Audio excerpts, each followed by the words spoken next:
Hey everybody, it's Mark, Dr. Deadwax, and it's time for the Inbox Challenge 2, Day 20. 2/3 of the way through. Getting there.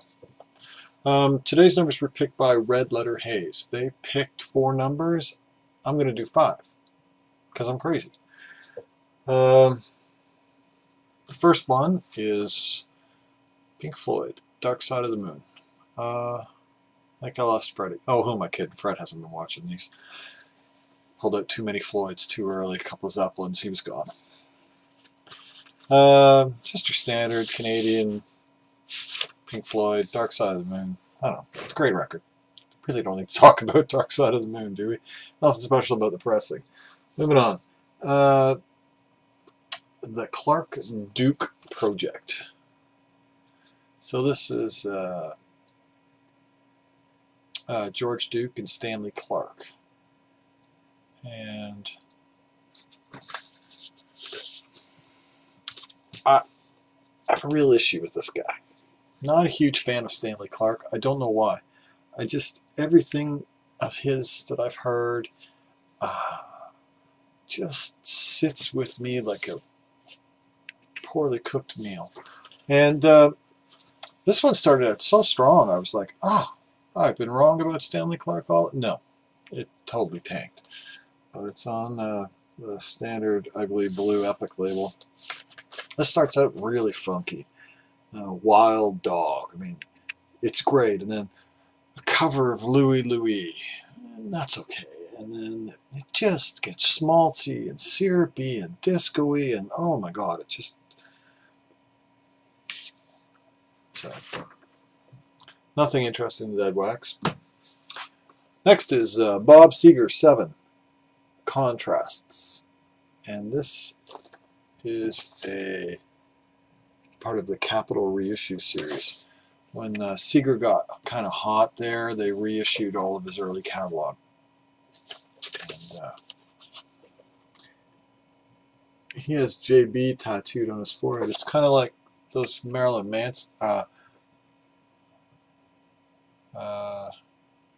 What's his name? Manson. Those kind of jailhouse photos where he's got shit tattooed on his forehead. This is a pretty good album. This is the beginning of the Silver Bullet Band. Get Out of Denver is on here, and that's a pretty good song. It's a reissue, so it's on the Capitol Orange label, and it has the stamped mastered by Capitol and Deadwax, but it doesn't have any Wally or anything. And this is a pretty good record. I mean, some of the early Seger has slight psych leanings. This is just more straight up rock before he got into his like more pickup truck selling anthemic ballads and stuff like that he got into later with the Silver Bullet Band and Like a Rock and all that kind of stuff. So this is kind of good old early 70s kind of rock and roll. Yeah, it's 1973 was when this was originally released. So, and then the next one here is Frankie Goes to Hollywood. Relax. And this has Relax, the long version on side 1. And Frankie, this is produced by Trevor Horn. And I was talking the other day about I showed the 12-inch of Owner of a Lonely Heart by Yes, and it had all of these kind of 80s new wave breaks mixed into the music. I mean, it was an extended mix, but it could have been just a longer, proggier version. But no, it was like a more dancey new wave version, and like the breaks, both of these. Both this and that were produced by Trevor Horn. The breaks are from Relax. I mean, it's this is where they belong. They did not belong in that Yes song. So, and this is just a monster of a song. This is one of the best dance songs ever. Especially, I really like the long version. I remember listening to this in Toronto in high school. Like grades 12 and 13 at school dances, hanging out in bars, hanging out in the gay clubs. you know, this is what we were listening to, was Frankie Goes to Hollywood, and this is what we were dancing to, and this was awesome.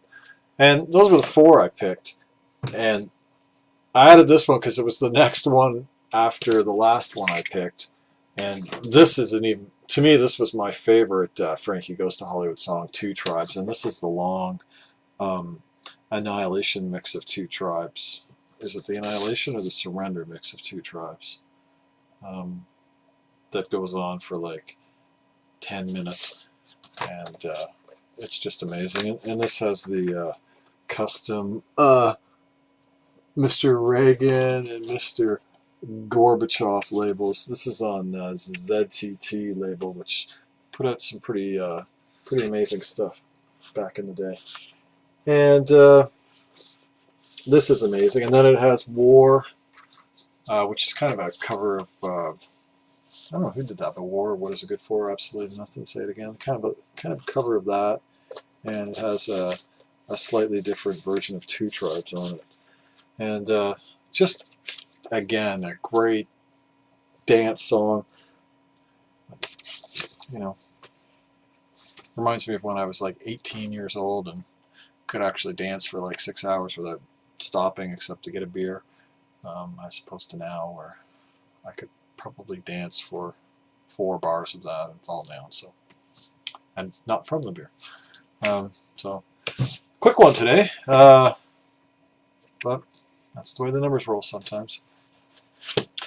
Frankie Goes to Hollywood, 2 Tribes. I think this is the best song they ever did. It's my favorite, at least. And this was the huge hit, Relax.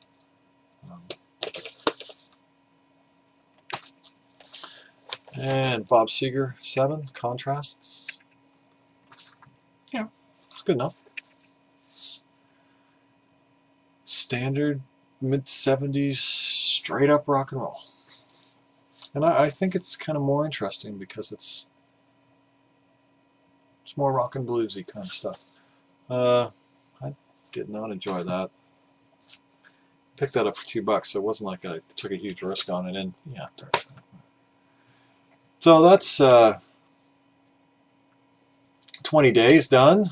100 hours, I guess that works out to about, of cleaning records and listening to them and shooting videos, and 10 more days to go. It's all downhill from here, both in terms of getting to the end and the quality and the presentation and stuff like that as usual, but I'll be faxing it in pretty soon.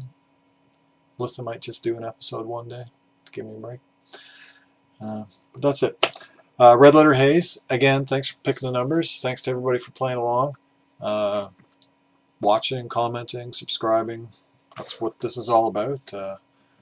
And see you tomorrow. Have a great day, everybody. Keep the record spinning.